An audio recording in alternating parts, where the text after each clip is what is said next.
Welcome to the People's Health Briefing, a component of the Trusted Voices campaign. I'm Dr. Noha Valada from Roots Community Health Center, reporting for the week of September 11, 2023. As health professionals rooted in Oakland, serving some of the people most vulnerable to getting and suffering from COVID-19, we're here to cut through the noise to give you information you can use to make choices that will keep you, your loved ones, and your community as safe as possible. COVID is still with us. It's still causing sickness, disability, and death, and there is still a lot we don't know. The goal of the People's Health Briefing is to empower you with our best knowledge and thinking every Tuesday morning. Taking a look first at wastewater, this graph shows the percentage of sites that have increasing or decreasing levels of SARS-CoV-2. So this isn't about the total amount of SARS-CoV-2, but the percentage of sites across the country that are increasing or decreasing. And if you look all the way over to the right, just before you get to that shaded area, it does look like there's a slight downturn in the number of sites that are having increases. So the red and the orange is decreasing a little bit. It's nothing dramatic, and unfortunately, it looks like it might be going back up again when you look in that shaded gray area. But that part is incomplete. So the most complete data we have takes us right up to that shaded area. That's August 23rd. And it reflects about 1,367 different sites across the country. The shaded area is still being updated, so we'll keep watching it. But this is the first time in over a month that we've seen anything resembling even a leveling off or a decrease. And when we take a look at the map, this is showing us the percentage change in the last 15 days. So showing us something similar to the graph before, but here you can see the geographic spread. And again, the red and the orange represent sites where there's increasing SARS-CoV-2 detection. And we can see that those red and orange sites are distributed all across the country. And there are some in the blue, which means that those are cooling off or decreasing. So if this is something you're interested in for your area, you can drill down where you are, or you can check one of the resources that I have listed in the post, as there are several different places that are reporting on wastewater data. If I take a look here in Oakland, California, we can see that finally it looks like we might be seeing a downturn as of September 6th, and the last data point we have here is September 7th. So this is actually very helpful that here locally, our wastewater data is being updated a lot more frequently. So this is more recent than what we're seeing on the nationwide. But again, if you're interested in this for your area, try to find a site that's close to you and try to stick with looking at that same site so that you'll be able to get a sense of trends. Now, taking a look at percent positivity, this just keeps going up. It's now at 14.1%. And as I've been discussing here recently, the percentage itself is no longer as helpful as it used to be back when more people were getting tested. But the fact that it's going up remains a concerning indicator. We are also seeing that test volumes are starting to increase as well. So more people are actually getting tested now, which maybe in and of itself might be an indication that things are getting worse because more people are actually showing up to get a test. So for all of July through mid-August, the number of tests being conducted each week was in the mid-40,000s. But the week ending August 26th, we were all the way up to 56,000 tests having been conducted, and the percent positivity, 14.1. So the number of tests being done going up, the percent positivity going up. And remember, we had hit a nice dip around early June when we were just above 4%. So we're more than triple that at this point. And unfortunately, this data is over 2 weeks old, just like the national wastewater data. Now for our most updated indicator, and that is emergency department visits. So this is percentage of all emergency department visits with diagnosed COVID-19 in the United States. And here we have this data updated through September 8th, so just a few days old. And I am very pleased to report finally seeing this appearing to turn down after reaching what looks like a high on August 31st. So I actually do feel cautiously reassured by this. I did not like seeing emergency rooms just continuing to head straight up. So seeing this possible downturn makes me feel cautiously optimistic. And that's again because emergency department visits are the most updated information we have. And it is kind of an earlier indicator, not as early as wastewater or percent positivity, but it is earlier, obviously, than hospitalizations and deaths. And it's finally heading in a good direction. Also, so far, we've been seeing that high emergency room visits are then followed by an increase in hospitalization and then an increase in death. That's been going on pretty much this whole time, which obviously makes sense. So I am hopeful that this downturn will be followed by a decrease in hospitalization and a decrease in deaths, but it may be a few more weeks before we'll know that. So this is something we'll continue to keep an eye on and see if we can come up with some reliable correlations with this patchwork of data that we are having to use these days. And when we take a look at this same graph broken out by age group, we can see that just about every age group has declining emergency department visits at this point. And this is definitely a busy graph, so it's hard maybe to see, but the light yellowish lines where you can see that there was a high peak recently, this was at the end of August, those two yellow lines are actually representing children. The dotted line is 0 to 11-year-olds, and kind of the dash and dot line is 12 to 15-year-olds. So these two age groups are basically our 15 and under children reached a peak of emergency department visits that was, first of all, higher than it's been in over a year. And also, it reached a point that exceeded even those 75 and up, or any other age group for that matter. So seeing peaks of emergency department visits just recently here at the end of August in children under 15 is certainly very distressing. This speaks to the importance of continuing to protect our children. We really don't want to see them ending up in a hospital setting because of a respiratory infection, particularly when it is something that can be mitigated or prevented with some effort. Taking a look at hospital admissions. So this is people who are sick enough to be in the hospital with symptoms indicating the need for a COVID test and with diagnosed COVID-19. And sadly, we are seeing that weekly new hospital admissions continue to go up. Hospitalizations were coming down nicely.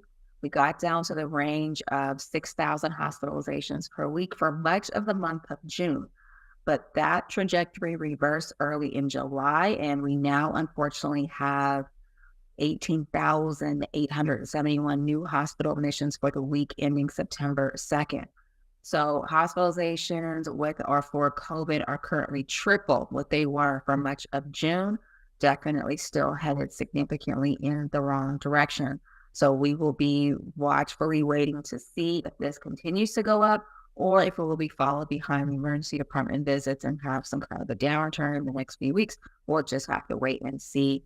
And likewise, looking at deaths, those unfortunately continue to increase as well. The week ending August 12th, there were 672 deaths. And it looks like they continue to go up after that, but those data still remain incomplete. Deaths had also been on a downward trend, decreasing every single week since late February when we were at about 2,000 deaths per week. But unfortunately, the week ending August 5th, that downward trend reversed, and we are showing increases for the 5th week in a row now, with a 10.5% increase for the week ending September 2nd. So we still have over 2,000 deaths every single month from SARS-CoV-2 in the United States alone. And remember that deaths is one of the most reliable metrics we have. If COVID shows up on the death certificate, it means that it was either the underlying cause of death, which has been the case 87% of the time, or a contributing cause of death, which has been the case the other 13% of the time. So we are still seeing that increase in deaths. Hopefully we're going to see that coming down, but it's just something we want to wait and see. Now, taking a look at variant proportions, we can see that EG.5 and FL.1.5.1 are continuing to increase, along with HV.1 and also XBB.1.16.6.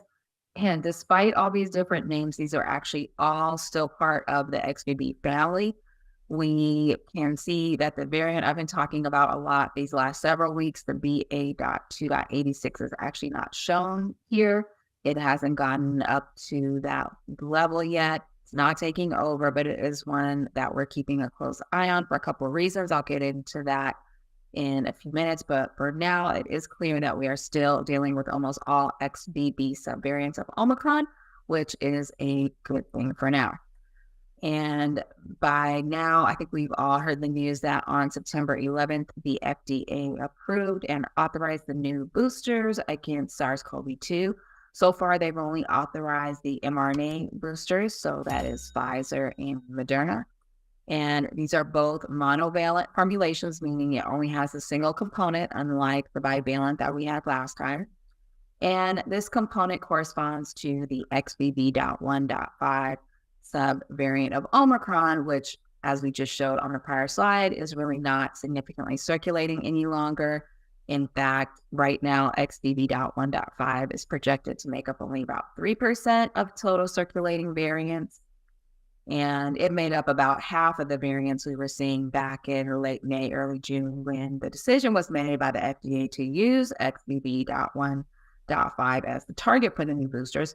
So we see how quickly things change, too quickly, really, for vaccine response to seemingly keep up. But the good news is that this booster formulation does appear to be a good match for all of the currently circulating variants. So the EG.5 and the FL.1.5.1 and all of the XBBs and even the BA.2.86 that I'll talk about in a few minutes. Now, as far as the FDA's recommendations, I've linked the release in the post, but basically everyone 6 months and up is going to potentially be eligible for this monovalent booster. So now we are waiting for the ACIP to put forth its recommendations. Remember, the ACIP is the committee that advises the CDC. And although the FDA can authorize products, it's really the CDC that's going to give us the immunization guidelines. But at this point in time, it does appear that the monovalent booster will be authorized for anyone 6 months and up. And this will be the formulation that's going to be used even for the initial series. So the initial series is really only applicable to those who are getting it for the first time, such as babies who are getting their primary series. So this is shaping up to look a lot like other vaccines where there's an initial series in childhood and then boosters. The FDA's notice indicates that the FDA anticipates that the composition of the COVID-19 vaccines may need to be updated annually, like the influenza vaccine, barring the emergence of a new, more virulent variant. So basically what they're saying with that is that it could be sooner than every other year if we get a variant that is too different from the one that the booster is made for. So once we have the green light from the CDC, we do expect these vaccines to ship, and they could be available as soon as the end of this week. So I don't expect to hear anything too different from the CDC compared to what the FDA has said. I would anticipate that the booster will be available for who wants it, and then it won't be restricted, but that does remain to be seen. In the UK, it is already being given in nursing homes and to other high-risk people. And in the UK, they do seem to be recommending boosters for those who are higher risk or those who live with or care for people who are higher risk.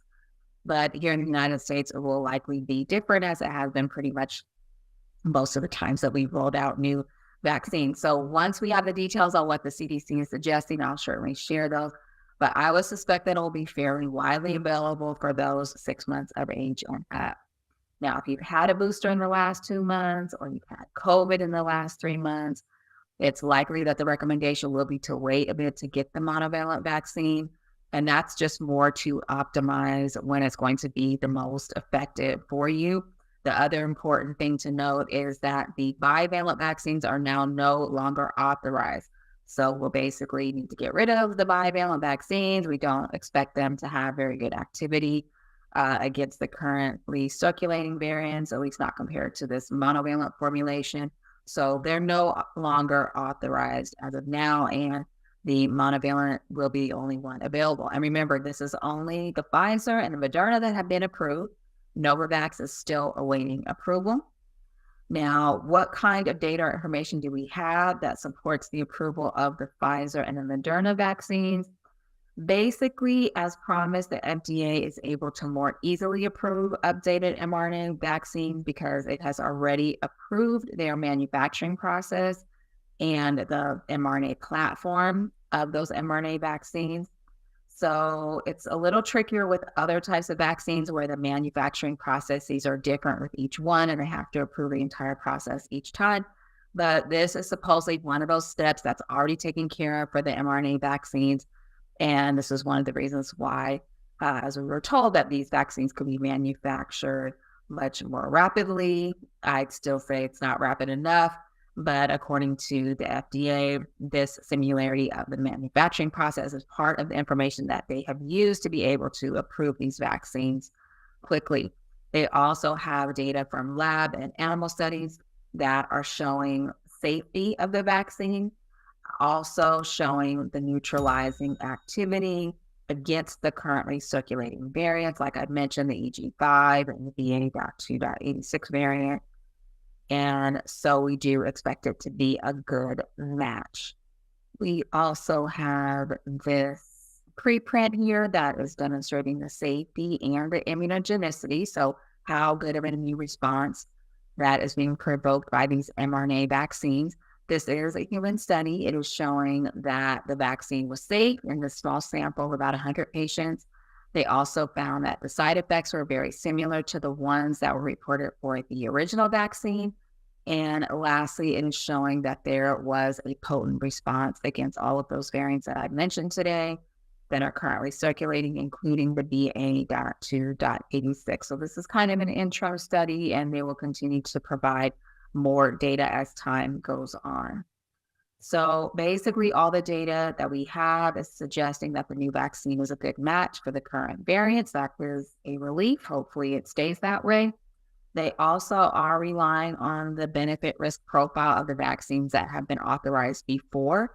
They feel that the vaccine is well understood, which makes sense because it's already been given to hundreds of millions of people in the United States alone. So basically, they conclude that for everyone 6 months and up, the benefits outweigh the risks and these vaccines are authorized. Now, it is true that we don't have a brand new, humongous randomized controlled trial for these vaccines like we did with the first go around. And this is really the same as when we make our new flu shot every year. We don't have a huge, big trial. We rely on the data that has been established. So it really does seem like we're trying to get into a rhythm like we do with the flu shot, where every fall we'll have a new formulation, barring anything major happening that would make us do it sooner. And even though we know that SARS-CoV-2 is not particularly seasonal, so far our biggest surges have been in the wintertime. So the strategy the one challenge is that, or one of the challenges is that we have had peaks in mid-December. We've had peaks in late January. So it's still a little difficult to predict when we're going to have the peaks. But we do know that all the traveling and mixing over the holidays certainly increases transmission. And so it may be that part of your personal calculation for when you get the boosters might be related to that. We will see what the CDC comes out with and then have a further discussion about this. But I would say that if you're 65 and up and you have not had COVID this year and you haven't had a booster in the last few months, you may be someone that wants to get in the front of the line here. Same thing if you're immunocompromised. Now, most people are going to have to get this booster at their doctor's office or at a pharmacy paid for through their insurance. Most of the community and county sites have either closed or they have narrowed down significantly to where they will only provide vaccines to those who are uninsured or potentially underinsured. And we will have more details about that soon. But remember, when the emergency declaration was ended, so was that provision that allowed for continuous Medicaid coverage.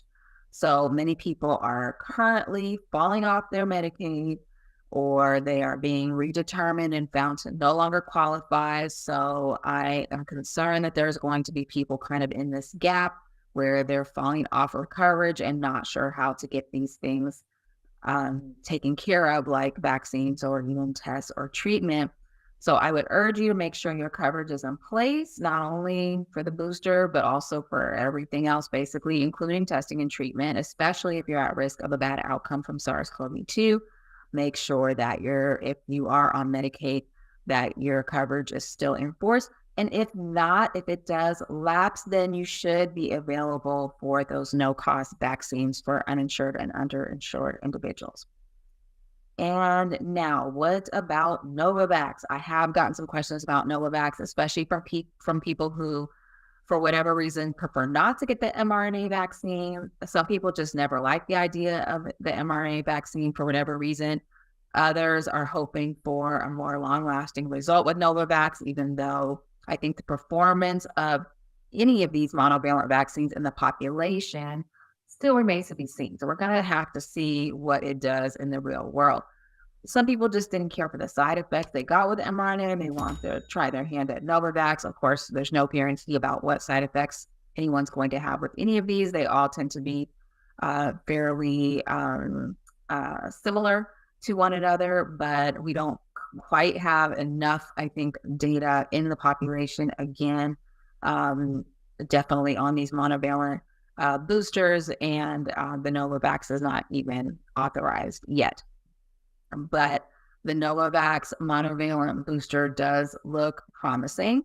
There is a preprint here that shows that is giving a broad response against the XBB subvariants.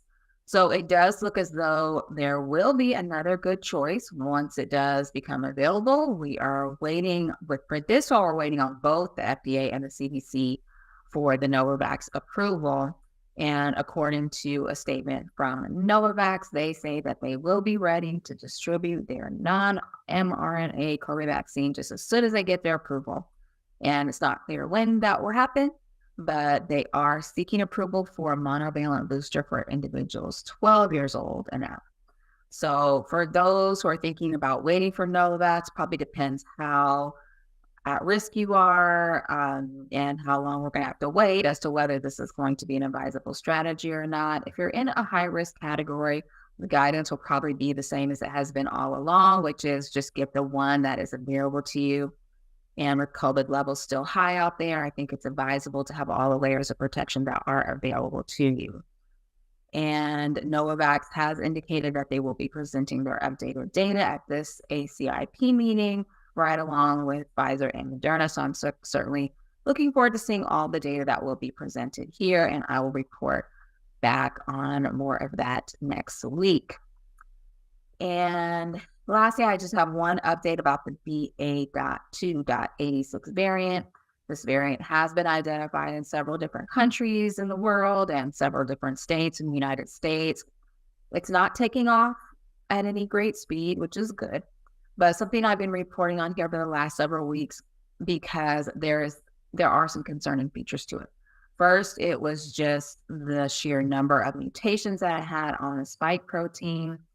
But as I've reported, several of the studies in the lab seem to indicate that this is not making it particularly more dangerous or more infectious. The other thing that was a bit concerning was the way it popped up in so many different places, kind of at the same time. And for me, this was just more of a reminder because that's exactly how Omicron emerged in the first place. And it just lets us know that there's already been worldwide transmission before we even knew it existed, really. So I think the main takeaway from that is that it's really important that we continue all the sequencing and not dismantle that part of our response, because this is really going to be the only way to stay ahead or at least stay on top of the variants that are emerging and hopefully be able to get ahead of them. So this variant is something that many scientists have been evaluating in the lab. And so far, most of what we've been hearing is fairly reassuring. But I did want to touch on this recent study, another preprint, but I thought was important because it's the first study where they actually isolated the live virus. So the live BA.2.86 subvariant. And they isolated it from a swab that they collected from a patient, and then they tested it in cell culture. And what they demonstrated was, again, reassuring. In short, the live virus isolation of BA.2.86 did not have more escape from prior immunity compared to the XBB.1.5 or even the XB or even the BA.1. And it showed similar effects on the cells, and it had a similar dynamic with its replication as the XBB.1.5. So we still don't know exactly how it's going to behave in the population, but so far all the studies we have indicate, including this recent one, indicate that there's not a particular cause for alarm. I think the one remaining concern that I'm still hearing about this variant is what further variants will it spawn. So again, just another reminder, these things don't sit still. We actually already have BA.2.86.1, so it's already doing its thing. So because it has so many mutations on it, I think there is still concern about where it might mutate to next, especially since it is already all over the world. But once again, it is not seeming to make people sicker or be more contagious. But it is something that I'm glad that we're sort of able to keep up on it, kind of raise the flag and get the information we need. I'm just really hoping that in the future, it's going to be a little bit more of a coordinated effort, and that will be able to get more official data in a more timely fashion. So in summary, all of the indications continue to go up with the exception of emergency department visits, which is our most up-to-date metric. So this might be an early sign of improvement. We'll need to wait and see. Unfortunately, hospitalizations and death are still heading up, so things will likely get worse before they get better. We are expecting mRNA boosters as early as this week, monovalent boosters that will be effective against what's primarily circulating now. The bivalent boosters are now deauthorized, and we are still waiting for the Novavax monovalent approval. And we're also still waiting for the CDC's specific recommendations on who is going to be recommended to get these boosters and when. And until then, with cases rising and protections wearing off, we really need to be vigilant just now as ever to prevent infection, reinfection, and spreading into others. There is still mounting evidence of the cumulative effects of repeat infection, and there does not seem to be any limit to the number of times you can catch COVID. We know that following COVID infection, we are seeing increased risk of diabetes, even in children. We're seeing blood clots, heart attacks, stroke, memory issues, worsening asthma. It may not happen on the first infection, may happen on the second or the third. So catching COVID once and doing fine is not a guarantee about the next time. Sometimes repeat infection can be more severe, even in the acute phase. And every infection is a new opportunity, perhaps even a compounded opportunity for long COVID and post-COVID impacts. So let's keep up our best practices to prevent the spread of COVID and prevent outbreaks. And no one layer is foolproof, so we want to implement layers of protection. Stay up to date on your vaccination, wear a high-quality filtration mask like N95, KN95, or KF94, especially indoors with members of the public or with those you don't know their COVID status. Monitor and improve indoor ventilation and filtration. Whenever possible, gather outside. Outdoors is almost always safer than indoors. And if you are someone who should be treated if you catch COVID, then you should know that in advance and you should have a treatment plan. Treatment can reduce the risk of hospitalization or death by over 80% if you start it on time. Starting treatment on time means testing on time, so know where you can get tested. If you don't feel well, please stay home and rest. Don't spread what you've got to others. If you are positive for COVID, please rest. Please isolate. Please test negative before you go back around others. In general, when it comes to our antigen test, enough virus to detect is enough to infect. If you don't have a primary care provider, please get one. Know how to reach them before you need them. Remember to eat a balanced diet, incorporate vegetables, avoid those sugary drinks, consider a multivitamin supplement, get some regular physical activity unless you're sick. In that case, please get your rest. Get your blood pressure, your baseline labs checked, like your sugar, cholesterol, vitamin D. Manage your stress levels and get a good night's sleep. This concludes today's People's Health Briefing. Thank you so much for joining us, and we'll see you again next Tuesday at 10 a.m.